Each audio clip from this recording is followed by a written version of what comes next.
Coming up next, from San Fran Freak Show, the Savage Nation. From Talk 910 KNEW. Your money, your life. How to make sense of it all. I'm Rob Black. Join me weekday mornings at 10 on Talk 910 KNEW. Warning. The Michael Savage Show contains adult language, adult content, psychological nudity. Listener discretion is advised.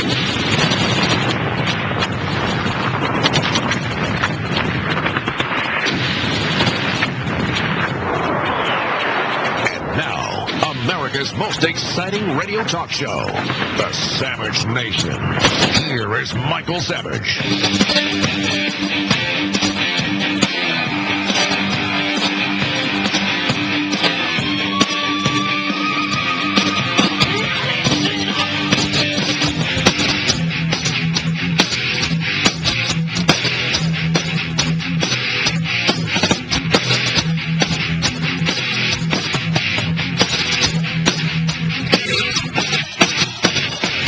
Things we've been talking about today on the Savage Nation. The town halls continue. The real town halls, not the stooge town halls, not the Stalinist fake town halls, not the Potemkin village town halls. The real town halls with real Americans outraged at this administration's attempt to hijack the greatest medical system in the world. You see, the Obamas and their minions, you see, the Obama administration was hoping the news cycle would move on to another celebrity death, so they could get socialized medicine passed, but it didn't happen. Here's a sample of some of the anger that Obama has created in the American people. The door slammed in my face. I'm even a taxpayer. I paid for this building. What's this about? I don't mind, by the way, being responsible. I expect to be held responsible for these issues because I'm the president. He hit me in my face on the left side and knocked me back to the floor, and that's when a woman started kicking me in the back of my head and in my back. As I was walking in, I saw a lot of signs outside saying mean things about reforming healthcare. I've seen some of those signs. One day God's going to stand before you, and He's going to judge you. You don't trust me? I don't know what else I can do. We also talked about the shocking awards of the Medal of Freedom, how it's been hijacked by Obama the communist. Obama took a break from shoving socialized health care down America's throat to awarding the Presidential Medal of Freedom to a bunch of radical, aging leftists. He gave one to Ted Kennedy, the most leftist senator in America. Now that Obama is in the White House, in spite of his checkered past, in spite of his tarnished family name, in spite of his efforts to turn America into a Soviet-style nation, Obama laid it on thick about Kennedy. Listen to this rubbish. There's a story Ted Kennedy sometimes tells. It's about a boy who sees an old man tossing starfish stranded by a receding tide back into the sea. There are so many, asks the boy. What difference can your efforts possibly make? The old man studies the starfish in his hand and tosses it to safety, saying, it makes a difference to that one. For nearly half a century, Ted Kennedy has been walking that beach, making a difference for that soldier fighting for freedom, that refugee looking for a way home, that senior searching for dignity, that worker striving for opportunity, that student aspiring to college, that family reaching for the American dream. The life of Senator Edward M. Kennedy has made a difference for us all. Yeah, a real big difference.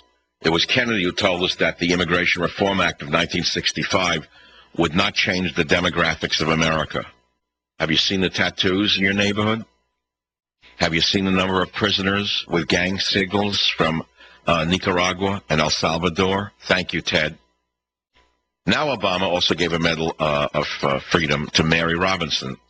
She's the former president of Ireland, who's also a vicious Jew hater, and would rather see the Jews pushed into the sea rather than punish a single Palestinian terrorist. Well, you hear this rubbish. The only girl in a family of 4 brothers, Mary Robinson learned early on what it takes to make sure all voices are heard. As a crusader for women and those without a voice in Ireland, Mary Robinson was the first woman elected president of Ireland before being appointed UN High Commissioner for Human Rights. When she traveled abroad as president, she would place a light in her window that would draw people of Irish descent to pass by below. Today, as an advocate for the hungry and the hunted, the forgotten and the ignored, Mary Robinson has not only shone a light on human suffering, but illuminated a better future for our world. Totally sickening. Obama also gave a Presidential Medal of Freedom to another radical leftist, Joe Lowry. You remember Lowry's racist speech that he gave at the inauguration? Let me jog your memory. And in the joy of a new beginning,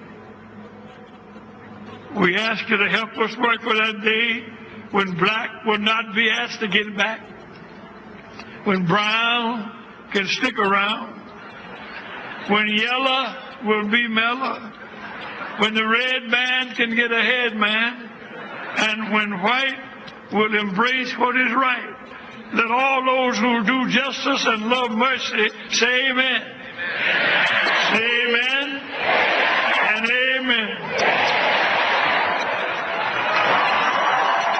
That's the racist who was given a high national honor today, and here's what Obama had to say about him. Born and raised in Jim Crow, Alabama, preaching in his blood, the Reverend Joseph Lowry is a giant of the Moses generation of civil rights leaders. Wait. Stop the tape. Did you just hear Obama compare him to Moses?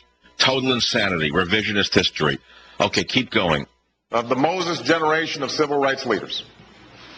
It was just King, Lowry, and a few others huddled in Montgomery who laid the groundwork for the bus boycott and the movement that was to follow. The founder of the Southern Christian Leadership Conference, Lowry was later asked to serve as president. He agreed to serve for 1 year, but wound up serving, as he puts it, for 20 one-year terms. Throughout his life, some have called him crazy. But one of my favorite sermons that I heard Dr. Lowry once deliver, he said, there's good crazy and there's bad crazy. And sometimes you need a little bit of that good crazy to make the world a better place. I guess they're both a little crazy. I'll be right back.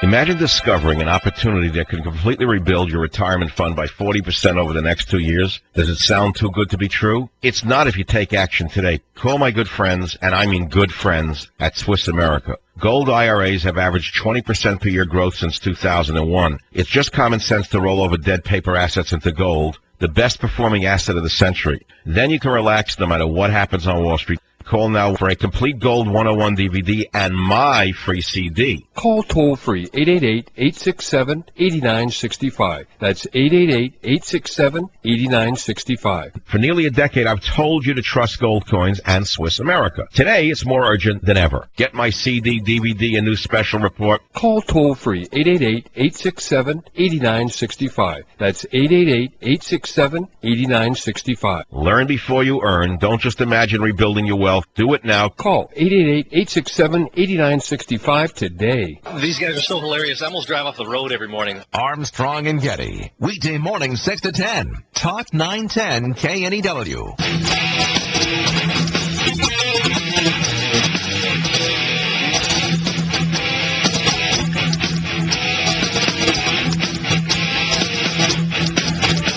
I never picked him out. He picked me out.